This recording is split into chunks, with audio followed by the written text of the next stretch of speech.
ఫిబ్రవరి 8వ తారీఖు సూర్యుడికి సంబంధించిన ప్రత్యేకమైన రోజు అని చెప్పారు మీరు. సో దాని గురించి వివరంగా తెలియజేయండి గురువుగారు. భాను సప్తమి తల్లి. భాను సప్తమి అని అంటే వాస్తవానికి ఏంటి, పాడ్యమి నుంచి పౌర్ణమి వరకు, మళ్ళీ పాడ్యమి నుంచి అమావాస్య వరకు తిథులు ఉంటాయి. అందులో సప్తమి తిథి సూర్య భగవానుడికి సంబంధించింది. అది ఆదివారం రోజున సప్తమి వచ్చింది అని అంటే దాని పేరు భాను సప్తమి అని అంటారు. అలా ఇప్పుడు మనకు ఫిబ్రవరి 8 ఆదివారం రోజున ఆ సప్తమి వస్తున్నందుకు దాని పేరు భాను సప్తమి అని అంటారు. ఇది వాస్తవానికి ప్రతి సంవత్సరం వస్తుంది.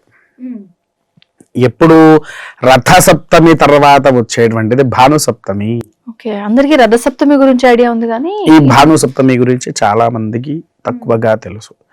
తర్వాత ఒక ముఖ్యమైన విషయం ఏంటంటే తల్లి, వాస్తవానికి చాలా మంది రోగాలతో అనుభవించేవారు ఉంటారు.